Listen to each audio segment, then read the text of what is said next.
this point about nostalgia it's common right now, and I think perhaps everyone agrees that there's no like offensive progressive project for the left in terms of nostalgia. And I think it's interesting that in terms of your discussion that the right-wing populists in Sweden, when they play nostalgic music, it's not right-wing music, it's leftist music from the 70s. Right. That was nostalgic for a period before the 70s when we were supposed to be happy. But on the other hand, this acceleration in neoliberal modern culture doesn't seem to offer, like this point that Per Anderson made, that it offers endless variation, so therefore there's not a progressive project either. No, like totally right. Yeah. So what's the temporality that we should shoot for here? It's like no, I think that's a really good way of getting to the problem exactly, and also there's an advantage there. I think that the left, whatever that would be, has, which it isn't taking,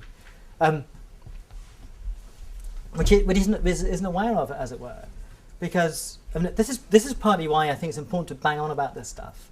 That it's crucial to say neoliberalism has not delivered on what it promised. Okay, the neoliberalism does not deliver us a future any more convincingly than the left does, and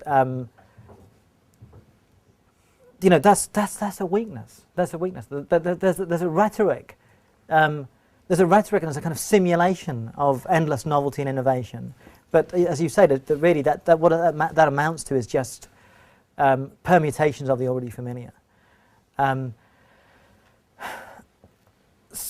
terms of what we should shoot for, you know, this is the space, isn't it? That I mean, there's no easy answer to that. What is clear is that I think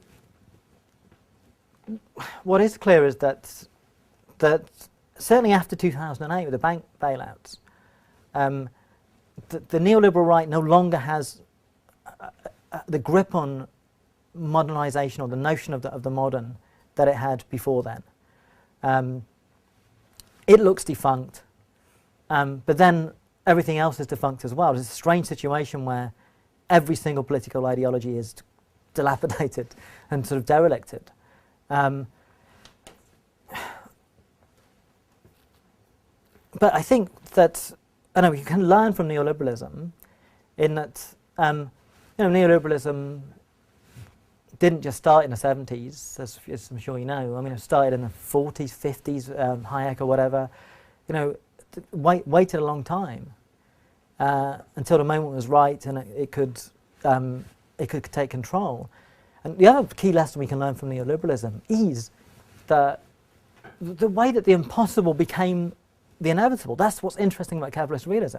That so capitalist realism, this is the only realistic model is this neoliberal model. It certainly was not realistic in the 50s or indeed the 70s. You know, it was a ludicrous. If you'd have said to people in the streets in the UK in the 70s, well, in 10 years the mines will be defeated. You know, there'll be coal, you know, steel, telecoms, all of that will be denationalised. It just sounded like a ludicrous scenario which no one would have believed. Yet it happened, you know, and that how has it happened? How was that able to happen? Well, it's partly because of structural shifts in capitalism that's talked about in terms of the move to post-Fordism. But it's also partly that the neoliberals had a story prepared which they could helicopter in when things went wrong, as it were. And you can learn from that anticipation that it's sort of theoretical production is an imaginative production is what is needed at the moment, I think, in a way. Like we don't ourselves know what we want things to look like, if we're honest. I mean, I think we can be fairly clear that what we don't like, as it were, and you know, certainly in the UK at the moment, what we don't like is getting worse and worse and more intense at the moment. But you know, so that's just what, as I said at the start, it's not capitalist realism is something that other people have and we don't have. I don't think we have as well, and that it disables our ability to think about what an alternative would look like. But this isn't just, and I don't think this is a contingent kind of. It's just a contingent thing to do with culture and ideology in the last 30 years, although that is a massive part of it. And I think here maybe is a connection with speculative realism and some of the ideas are coming out of those thinkers is, particularly Ray Brassier, I think, is the cognitive dimension of things like property. Some of my younger comrades, Alex Williams and Nick Strikek, I've worked with, and I've come up with this notion of folk politics, which they derive from neurophilosophers, the Churchlands, who have this idea of folk psychology. Basically, folk psychology is it's a much disputed concept, and many people dismiss the idea that it even exists. But no, let's not worry about that for the moment. That folk psychology is really the sort of beliefs that the as it were, apparently spontaneous beliefs that people have got, that they've got a self, that they have things like feelings, emotions, will, etc. And the Churchlands argue, well, this is akin to ideas about witches or demons that people used to have in former times. In that there's no neurological basis for these things actually, and that something like a feeling or emotion is just a vague way of speaking about neurochemical events. That and I'm not asking you to buy that theory necessarily, but I think what we can see is a problem about this issue around the folk in terms of capitalism. Why? Why? What do I mean by that? Well, that you can't see capital. Evidently, you can't see it. That this is part of the reason that the anger around the bank bailouts found it difficult to have an object, as it were, because you can't. We can see particular individuals. We can understand or think we can understand the failings of particular individuals. We can attribute things to to biographical individuals. We can't see capital at all. And in particular in the UK, with its tradition of plain jumble, common sense empiricism. If you can't bloody see it or touch it, it doesn't exist. All of particularly with that, then capital has a massive advantage in terms of folk categories, I would argue, because because it doesn't appear at this level of it doesn't appear on this ordinary level of phenomenal experience. Yet nevertheless we can see that nothing is clearer than the fact that this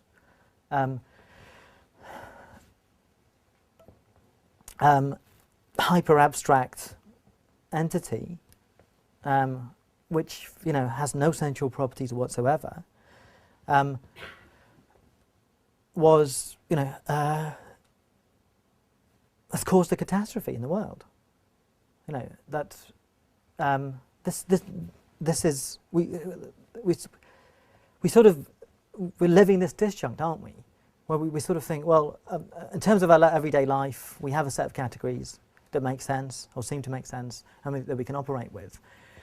Yeah, in terms of the broad frame of what gives sort of social life consistency now and what can affect it, we can only account for this in terms of something which does not appear at that level at all.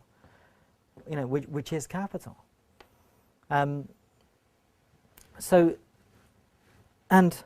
Those categories, like the individual, like individual volition, like responsibility, play into the agenda of the neoliberal right very easily, don't they? Because but there's a further kind of the cognitive issue there, like that. What that means it's not only the conceptual problem; it's also about tactics and strategy. Like, where do you aim at then? Where do you aim at if you're wanting to attack capitalism? Particularly this post-Fordist finance capitalism. Where is it? What are the? I mean, in the previous forms of capitalism, you could have disputes. With when a miner's brought down Tory government in the 70s in the UK, they were able to do that because you could attack, certain certain resources. You remove those resources, remove labour. There's a problem. It's much harder now. Yeah. Wouldn't you say that actually the main problem is how subjectivities shape today and the way the kind of brutal individualism that you have mentioned that is everywhere, that it makes it so difficult because we do have a degree of freedom, maybe a freedom to have our blogs or our sites or have our own modes of expression that kind of shape our own identity and in that produce a certain kind of attention and that that's what you kind of say and that you are not willing. One is very difficult maybe to give up that and that's I think maybe one of the difficulties that makes people to come together, even though I guess now people are coming together in some ways, but I think artists or musicians are kind of paradigmatic subject in the sense that they are at the top of this kind of individual production of oneself and individual qualities that you can experience only through these people. So I think the notion of subjectivity is where the main problem lies, at least that's what I think. Yeah, but I mean, I think that they're intertwined, aren't they? The two issues are completely intertwined, aren't they, as it were? I mean, this is I think the objective irony of capital, I think, is part of what you're talking about. I don't want to re-describe what you're saying, but how I'd maybe think about that is in terms of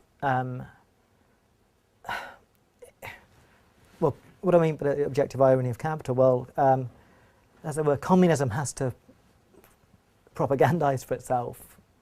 Capital sells das Kapital. That's the way it can respond to anything, as it were. And in terms of, it doesn't even. And now we ourselves, since we ourselves are so invested in selling ourselves, and like you say, we in the cultural industries, the so-called creative industries, are the vanguard of this this kind of entrepreneurial subjectivity. We won't survive. I don't exist in that Fordist world, of the crumbling Fordist world of the British Academy. I haven't got any. All my contracts are short-term contracts. Which means I have to engage in this frenzied kind of entrepreneurialism, selling myself, etc., at all times. And yes, I think that absolutely is part of it. But I don't think it's opposed to what I was saying. I think it's part of this overall kind of overall matrix, as it were. This is the thing. Like the folk, I think, is that not something only dupes believe in and only idiots believe in, and that sophisticated people can believe in someone else. The work of Thomas Metzinger, I think, it's really important in this respect. Metzinger wrote a book called Being No One a few years ago. He's a kind of neurophilosopher, and Metzinger's argument is basically that people attack him going, oh, Metzinger's, everyone's said this before, there's nothing new about it. But I think that there is something new about what he's saying, actually. He's saying, look, there's no such thing as a self. This follows on from people like the Churchlands who'd argue, look, if you look in the world, for a material thing which corresponds to our idea of the self, you won't find anything, okay? What we do have, what we call a self, Metzinger says, is really a process which misrecognizes itself as a thing. So this kind of Marxistical reification, as it were, is almost a neurological, happens at the level of neurology for Metzinger. So that as it were, neurological processes reify themselves. They almost perform this act of ideology themselves. Which Louis Althusser famously said that what does ideology do? It produces subjects. That it produces subjects by interpolation. That as it were, this kind of, that's what I mean. There's this meshing, as it were, between a kind of folk ideologies which emerge, and a political ideology or political economic ideology of capitalism specifically. So Metzinger's argument is not then, okay, well that's it then. I, Thomas Metzinger. Oh, Thomas, you can't. You know, people go, oh, why do you even call yourself I then, Thomas? If you know that you don't exist, because part of what he's saying is you can't just opt out of this. But you know, even if you know that there's no such thing as a self, you'll still have to keep operating as if there is one, as it were. And you can just do one more thing, and then please come back. What I wanted to say about then is about the things like property. I think operate in a similar way. That issues to do with property. This is a cognitive category. You know, a cognitive category that you know, when John Lennon says "imagine no possessions," it is very hard to do in lots of ways. It is very, very hard to step out of framing the world in terms of property, etc.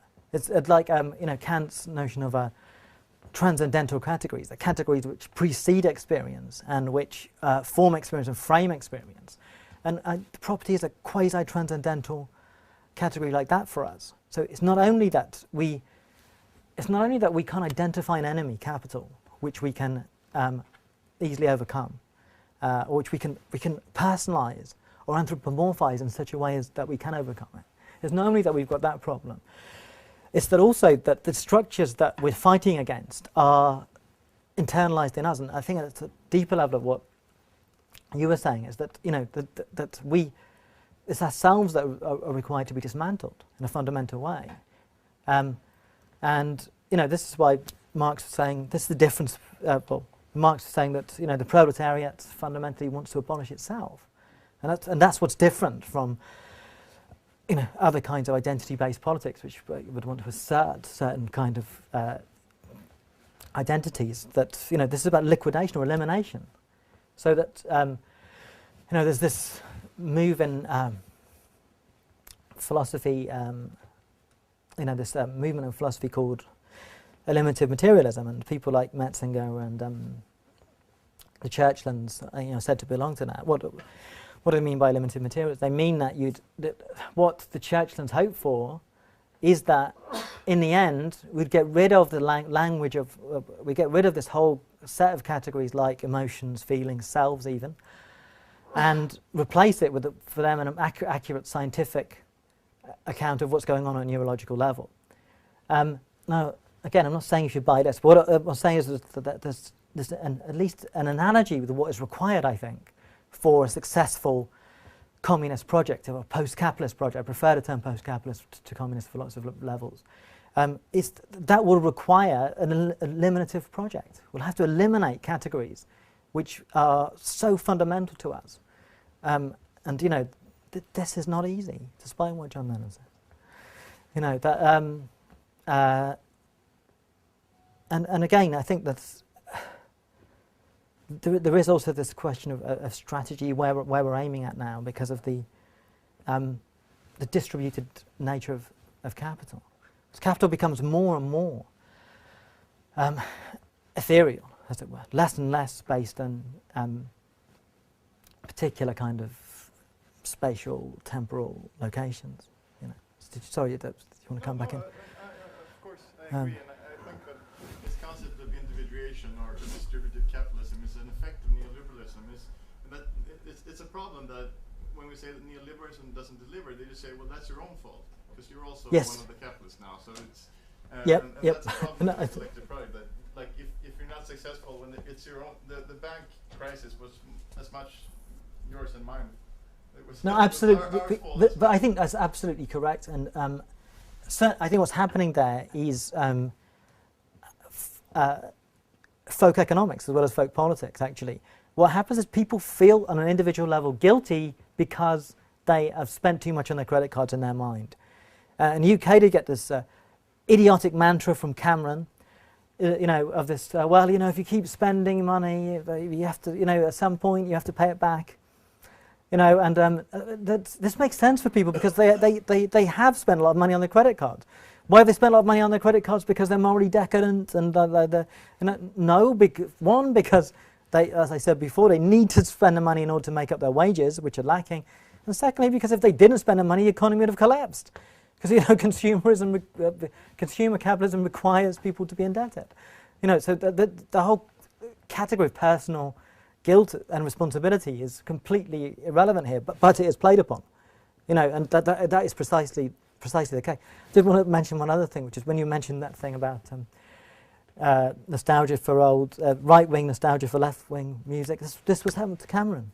You know, Cameron said that he really liked the Jam. This was a famous thing, you know, that Eton Rifles, you know, a song about public schoolboys, you know, in the UK, yeah, he really likes it. You know, it's a whole other dimension of capitalist realism. That what's on Cameron's iPod, you know, and it shows the level of contempt they can have for things, as it were. Now, it's just aesthetics. Culture is just aesthetics. It doesn't you know, we can just consume all this stuff, whatever it meant in its original form, and. You know, this is why I start with that image of the start of capitalist realism with the British Museum.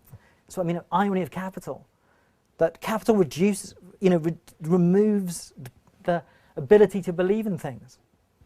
That's what it does. You know, something like the British Museum is what Earth looks like from the extraterrestrial perspective of capital, as this science fictional entity. You know, look, it's like it's laid out on a spaceship, isn't it? This is the stuff that people believed, but you can't, like, you know, but we don't believe. That's the implicit thing, isn't it? Of course, because you can't, you know, because this is capital doesn't believe in anything. That it can solicit beliefs, particular beliefs, to its own end, but capital itself, you know, has that is the genius of capital. That it has no specific commitments to anything. You know, religions, they've got, you know, they can wriggle and move around and change things, but only within a certain bandwidth. Capital is not committed to any kind of belief whatsoever. You know, there's no beliefs, and that's why you can have any world you can imagine there can be a capitalist version of it, right? You know, it's not tied down to a particular set of beliefs in that way, and that's why I compare it to, you know, that theologian Alvin Plantinga has this idea of trans-world depravity. Basically, what Plantinga's trying to do was account. There's this problem in philosophy of religion, you know, which you'll be familiar with, the problem of evil. You know, it says, if God's so good and so powerful, why does he allow there to be evil and suffering in the world? Well, Plantinga says, well, it's down to free will of human beings, and that whatever world human beings were in, the evil would emerge just because human beings are in it. So that's what he means by trans-world depravity, and capitalism is similar to that. You know, whatever world there is, capital can emerge out of it. You know, and I think this actually relates to, I think the real strengths of Deleuze and Guattari's theories of capitalism, which I still think is one of the most sophisticated theories, really. But you know, what is it that defines capitalism is nothing positive. But that it is really to do with the decoding of all other previous social regimes, a kind of radical desacralization. That you know, that, as it were, that, you know, religious, sacred, or societies based on the sacred, you know, are committed to particular sets of axioms which they really can't remove. Capitalism can, in theory, take away anything. Of course, it can't completely remove everything and carry on. It removes things and then it puts other things in its place, as it were. And that's partly accounts for the strange temporality in which we now live, which was where I was before the break, I think, which was this, why you can have, as it were, the leading edge of kind of techno and technological development, radical shifts in radical shifts at every level in science and technology. You know, unprecedented changes in, you know, you know, something like genetic engineering, which we can take for granted now. But you know, this is the capacity of, you know, an animal to enter into the abstract code of its own, you know, production. This is, you know, that's big stuff. That, you know, you can have that alongside, you know, the most, you know, reactionary, you most reactionary, atavistic throwbacks. And that, this is what Deleuze and Guattari argue will be the key defining feature of capitalist culture, that it combines futurism with archaism. And this is what we're living now. It's what we're living. And I think the UK sums this up more than anything else. That's where you've got these, as it were, sedimented temporalities and cultures. Ridiculous kind of bourgeois aristocratic royal family, and the miserable spectacle of the royal wedding a few weeks, alongside, being a leading edge of finance capital, etc., etc. That these kind of cyber-Gothic compounds are kind of, just what you'd expect capitalism to be like, according to Deleuze and Guattari, really. But would you say that these two trajectories of the folk psychology of selfhood, sort of drawing on Metzinger and where that could go, and the trajectory of capitalist development up until becoming ubiquitous, are intertwined or the same trope? No, I don't think they're. I think that. And then further on, because there is a movement to both of those tropes or trajectories, as it seemed that. I mean, you said that Althusser speaks of our interpolation. Yes. Or the state interpolates its subjects. Yes. Because those things are present at a level that we cannot even question. So. Because it operates on a level that we take for granted, and that's why we keep on calling ourselves I. Yes. As Metzinger's approach with.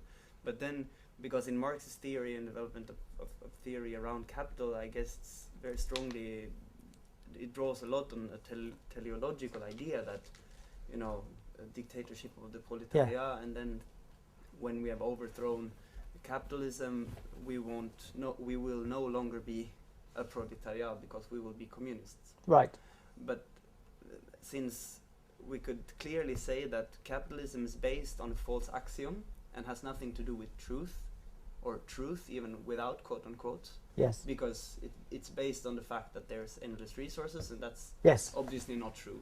And the self is I mean, how long could the self persist in respect of the fact that capitalist ideology is based on a fallacy? Because I mean, I guess what I'm getting at is not a very pleasant topic, but I mean, because there is also ideas of conatus, or this desire in Deleuze and Guattari that keeps us moving on for some reason. And even though we become this nostalgic, the way I perceive it, there's not a mass suicide yet. And I mean, why is there no mass suicides? There's different ways of killing yourself, though, on that. Like the if we are alone together, and we could. We don't know we're alone, though, do we? We couldn't mobilize a mass suicide because we're not a community that could say, "Let's do it." Because that would take organization. We could do it via Facebook.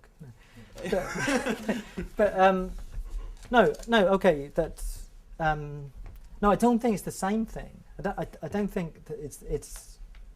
Because one could easily imagine a scenario where we would start to collectively organize like a communal suicide because we're tired of this, and there would be almost a utopian scenario where we would start to, Well, if the thing is, if we could set up, and then we would have a community. Isn't it the case that if we could organise for that, then we wouldn't need to commit suicide because we would have the ability to organise things completely differently. So, no, but I think what I'm suggesting is that there's a human tendency, just at the level of the animal, towards folk psychology of various kinds. Which entails also self-preservation. Yes, but then, which I don't think that's the same as the ideological interpolation that Althusser talks about. But clearly, that interpolation can take advantage of these already existing tendencies in in human beings. And I think this is also what you can see anti-Oedipus, Deleuze and Guattari being about as well, where they're saying that why is there a relation between, on the one hand, this massive system of planetary destratification, which is capitalism, where all that's solid melts into air, everything that was previously believed is up for grabs and can be forgotten, dispensed with.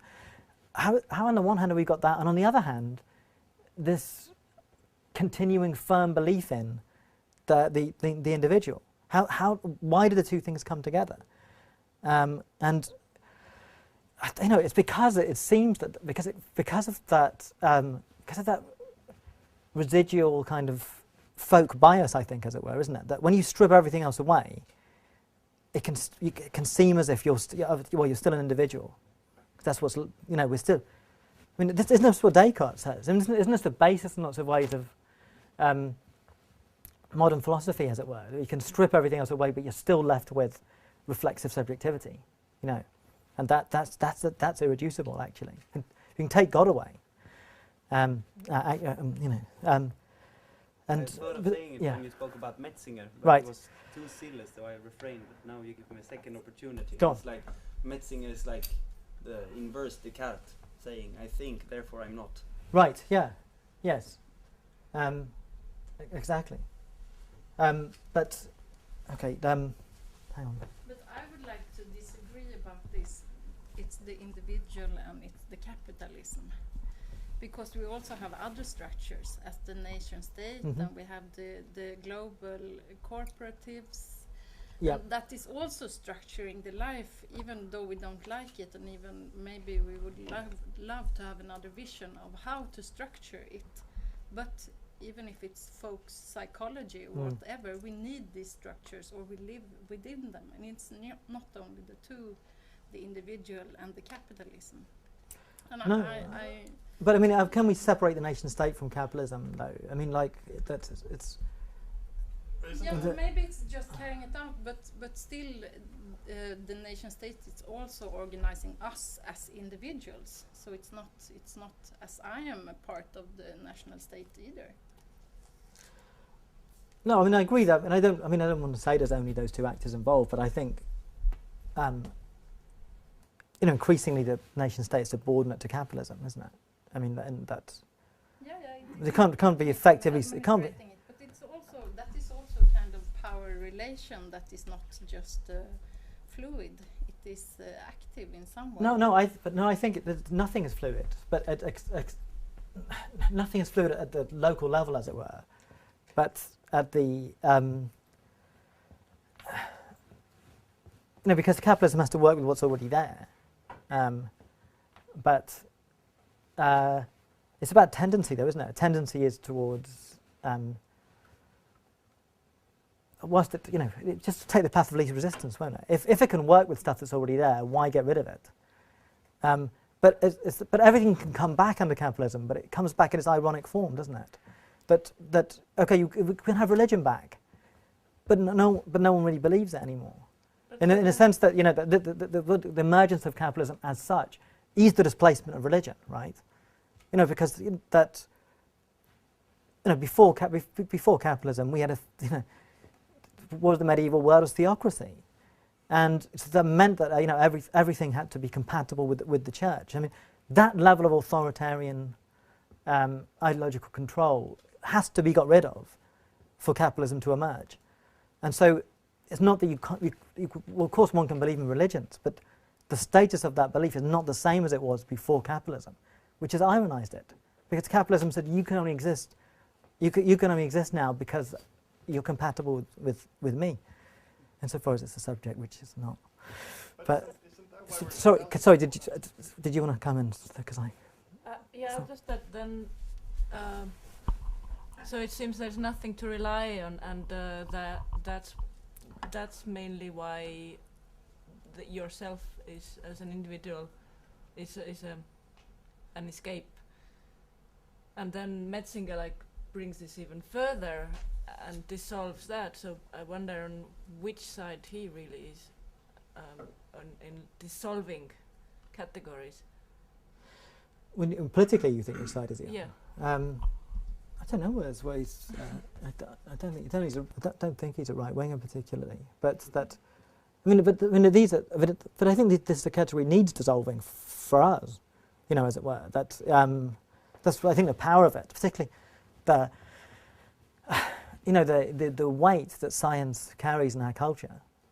So when that. I mean, people are saying, oh, everyone said that before there's no such thing as a self. Barth said it. Buddhists have said it. But it actually carries different weight in our culture with scientists say, I think.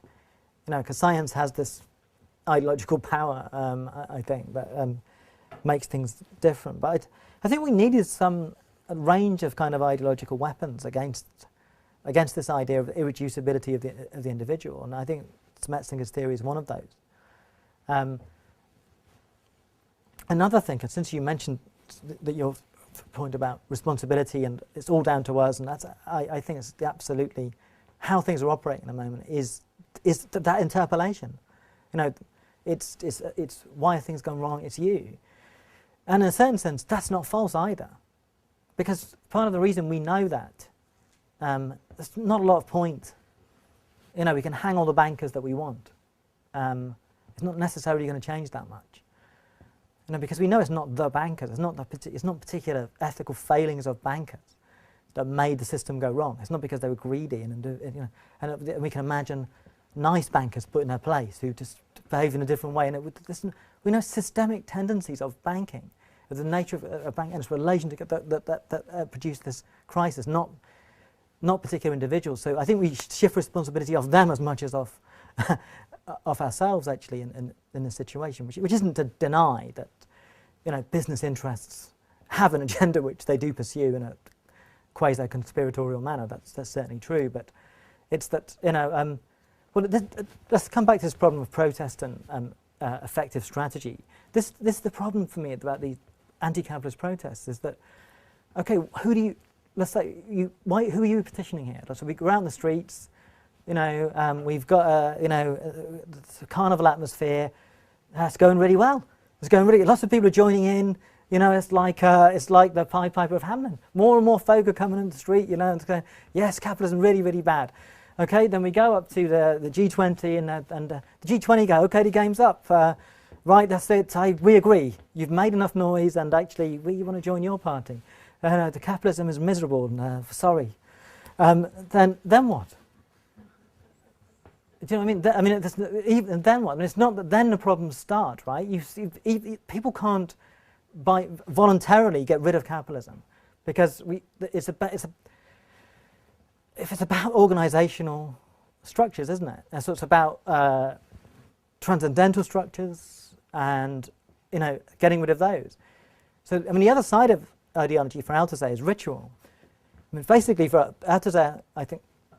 An important notion for Althusser is that ideology is not beliefs in the head. And so far as it's beliefs in the head, they are effects of behaviours rather than the other way around. And really it's just about what is ideology? It's about certain forms of compliance with behaviour. And so as I describe in capitalist realism, we have this in managers that I'd encountered. Work. They'll go, well, we've got this latest batch of nonsense business, sort of self-surveillance that you've got to do, everybody. Now, of course, you don't have to believe in this stuff. But we don't have to believe in it. You just got to do it, though. You've got a 50-page logbook to fill in. About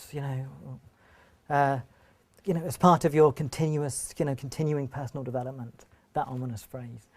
So you have to fill that in, and okay, why do we go along? Well, because we have to. But it doesn't really matter because none of us believe in this stuff.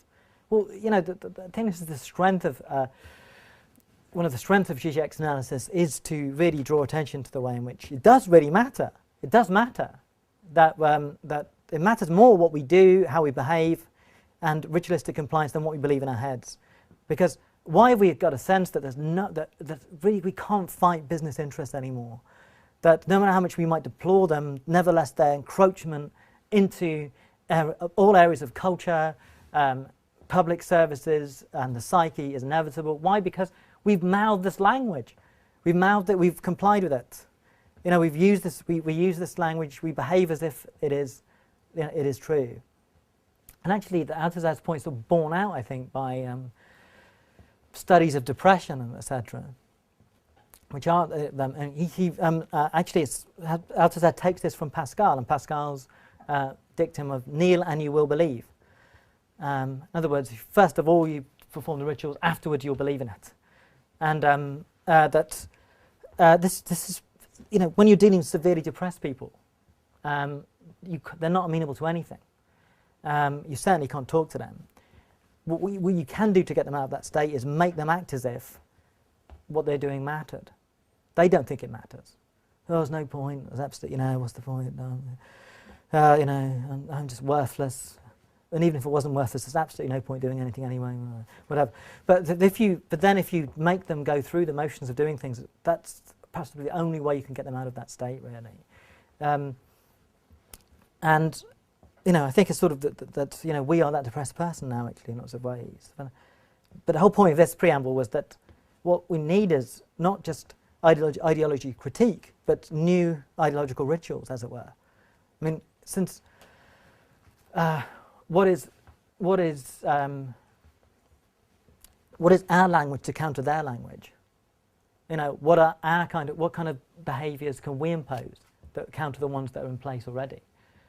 And you know, I think we should stop being kind of, you know, well, Jodie Dean's work, I think, is very strong on this notion of leftist kind of belief in openness. You know, that as Jodie puts it, you know, there's this idea that if we just leave things open, then people automatically come around to the sort of left-wing way of thinking.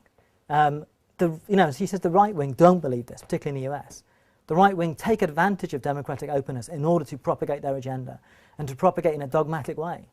We shouldn't be frightened of dogmatism. We just need the right dogmatism. You know, this kind of, you know, because it just totally disadvantages us. Totally disadvantages us. You know, they ruthlessly pursue the same mantras which they you know, keep imposing wherever they can. We're going, oh, it's okay, we can be open about it, and people naturally come to believe whatever the right thing. Well, they won't. We've seen that they don't. And even if they do at some level believe it, and that's all evidence, well, not all, I think, most of the evidence we've got does suggest that people do hold views that are broadly left of centre. Actually, they do hold those views. Even if they hold those views, they don't believe anyone else holds them. Because why? Because the ideological atmosphere is such that seems to be the case. And a book I'd strongly recommend, a recent book on this, is Dan Hind's book, Return of the Public, which came out on Verso recently, where he describes the mechanisms of this kind of production of belief, actually, particularly through media. It was Dan Hind, Hind, and it's called The Return of the Public. What he's talking about is precisely this mechanism where, you know, most people hold these left-of-centre views, but they think they have no traction because nobody else has that view either.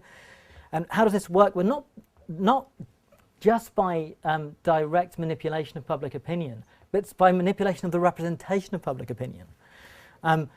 Another book important on that is from a few years ago, Nick Davis's book Flat Earth News, a shocking book really about the extent to which media is controlled by PR now. In the UK, 60% of content of serious so-called serious newspapers, there's a ludicrous description of these papers now, 60% that can be traced directly back to PR press releases. You know, this is the environment in which people live. It's one dominated by PR and business, this media environment. Great example from Hind's book. Said in spite of all this, most people are still sceptical about business, even in the US. You know, and the findings showed that, you know, when a study came out that showed the majority of Americans distrusted business, how was this reported? Business has a PR problem. So it wasn't that there's actually a fucking problem with business, and it was that business business, poor old business, with its lack of resources and not much access to the media and all of that kind of thing, had not got its message across strong enough. But so I think that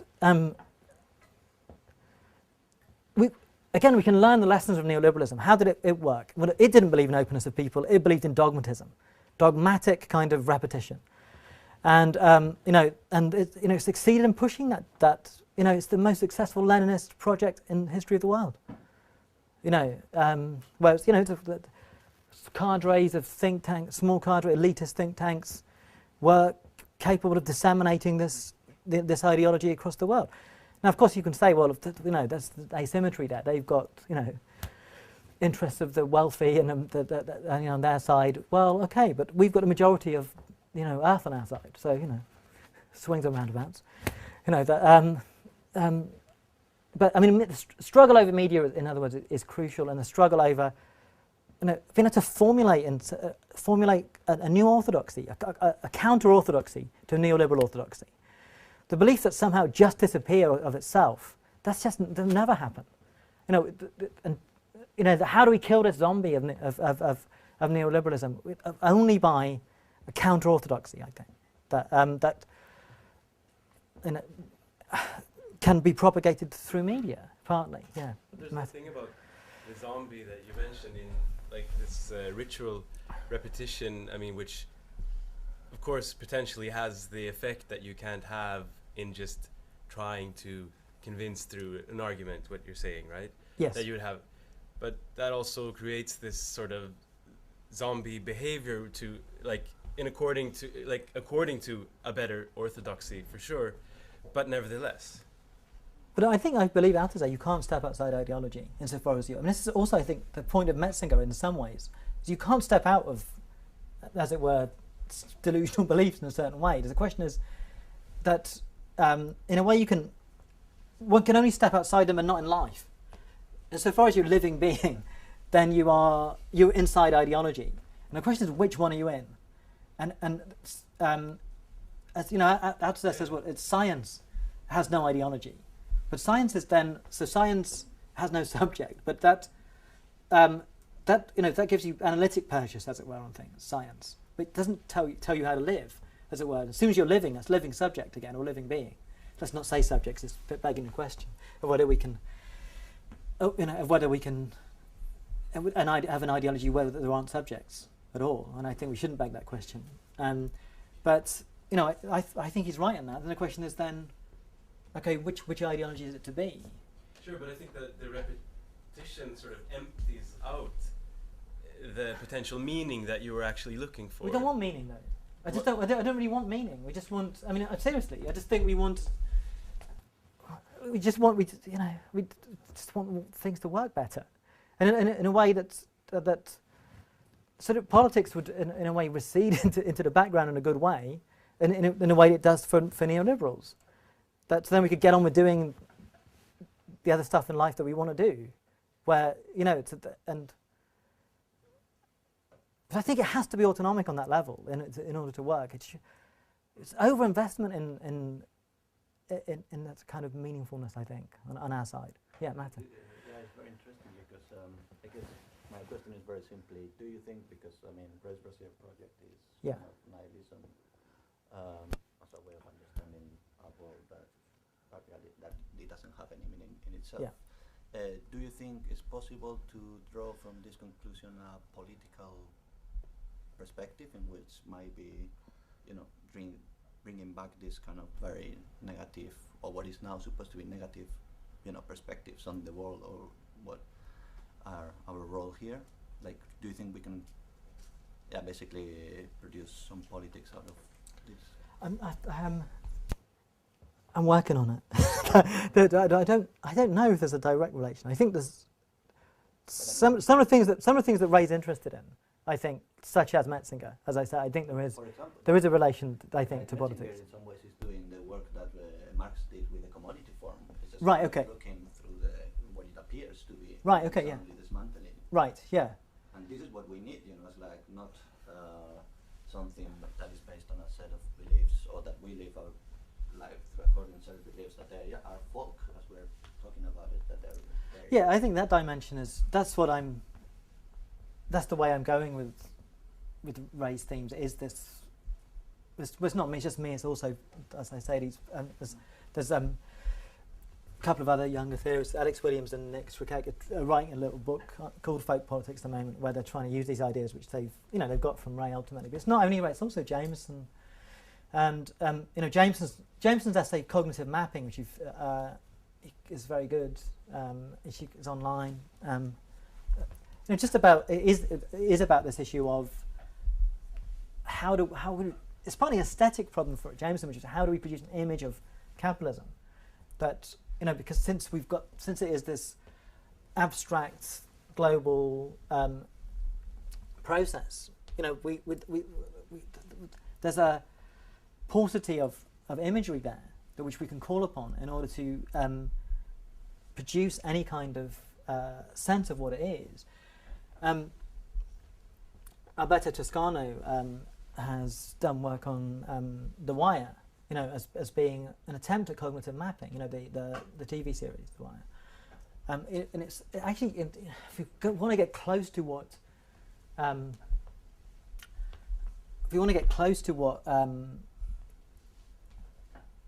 any sense of what capitalism is, you need something of that scale. You need 5 series. This is the equivalent of what the mapping of Victorian capitalism in novels, wasn't it? You could do it in novels in those days. Now you need something of that scale, to show the commodity trails, to show the connections between, container ports on the one hand, the disintegration of labour, drug economies, all of this. You need some of that scale, of that length, in order to get close to this, because it can't be apprehended in any quick way. So I think this problem of I think what Ray's work brings out is this old Kantian problem, I think, of the disjunct between what we know to be true, and what is livable, as it were. And like Ray says, why should we be on the side of life always? Why should we? We might, in life we might have to be on that side, but why should thought be on the side of life, as it were? The thought just limits. Thought is limited by the interests of life, which are, involve things like conatus, etc., which is, so Ray's project to aggravate this kind of Enlightenment trauma, I think, which is precisely based in that thing that folk categories which we've got, which we depend on, which we in fact cannot seem to do without, certainly in the near future, have no relation to how things actually are, and the level of matter, if you want to use that term, which is multiply contested, obviously. But and that. Okay, now in terms of relation to politics, I think one relation is to do with the most pressing political problem we've got, which is the environmental crisis, isn't it? That, as it were, that we can see the problems of the persistence of folk categories extremely clearly in relation to environmental catastrophe, right? I think Zizek again puts this very well when he says, look, the reason why we can't believe in environmental disasters is they just go against all of our folk phenomenological experience. You sort of keep, because there's no way of connecting up in terms of your experience. You turning a kettle on and polar ice caps melting. You can do it cognitively. We can all do it cognitively, but there's nothing in our experience corresponds to this. Okay, and then this poses a problem also of, which I think is also posed by capitalism, and this is what sort of Alex and Nick are working on their stuff, is that there's never been an agent in the history of Earth that can deal with this problem. The problems we're facing require an agent that has never existed before, right? Collective human agency. Such an agency has never ever existed, and this is the challenge that we now face. We can, unless we construct that agent, then surely we know we're heading for disaster. Again, we know it. We don't feel it. Look outside, well, look, sun's shining still. You know, it looks fine. You know, and because you know, and I think Zizek is right that the only point at which we'll believe the catastrophe has happened is after it's happened. You know, and then it's too late, and that's why he uses this thinker Pierre Dupuy. Is interesting conjecture that the only way we'll deal with environmental catastrophe is that we have to put ourselves in a position of it already happening and think what we would have done to have avoided it. And that's it just make a lot of sense to me. This actually that unless that is the power of things like The Road, I think, which you know, these films which you think, oh my God, if it gets that, quick, run out of the cinema. What can we do to stop this happening? You know, that unless you, but you know that you can see the scale. There's all kinds of problems here, can't we? You can see we can see that there's no more pressing problem than dealing with the environmental issues. Yet the kind of feelings of despair and hopelessness that we feel in relation to that, we all know it's pressing. We all know we all feel that nothing can be done, or that very limited things can be done. That's why in the same time I think Zizek paraphrases Marx, saying ecology is the new opium for the masses. Right? Because there are different ways that we can run out of the cinema. Right. So it can also keep us busy, you know, buying eco diapers. Well, yeah, exactly. That, again, the problem is that, as some going to try and bring out in capitalist realism, if we come back to this issue of responsibility, if we now, as individuals, take responsibility for it, this will mean that the agent required that could be responsible to deal with it will never be created. You know, I think that's the point, isn't it? That the actions of individuals will never resolve this environmental crisis. You know, it requires,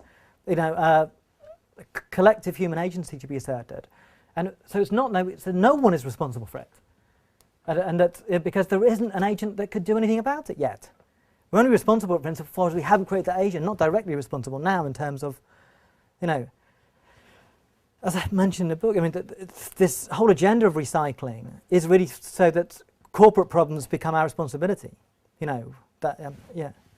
I think it ties back to what you were saying earlier.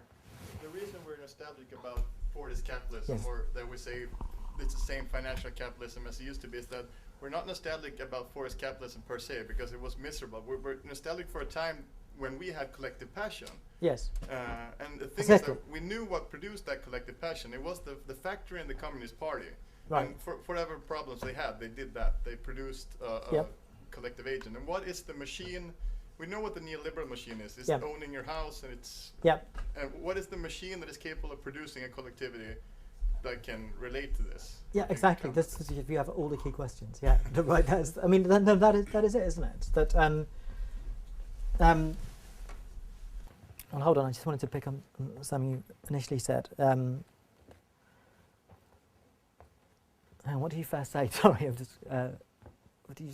No, I said that we were nostalgic about. Oh, yeah, nostalgia. Yeah.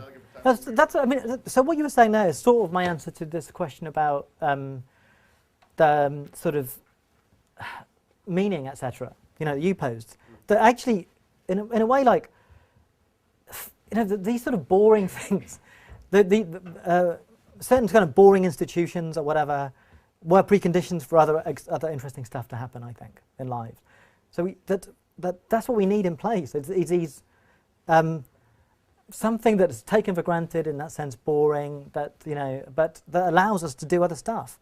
I mean, that's and yeah. So I just thought that it becomes like a sort of condition, like psychologically, of the same thing. If you know, that other stuff that you do when the structure is set, that is a better structure, that other stuff is also affected by that.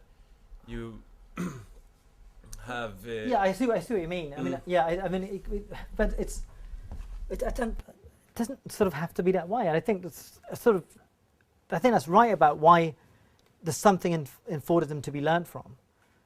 Is that, you know, you could have fairly drab bureaucracies, you could have fairly boring political meetings or whatever, but they allowed people to do other things.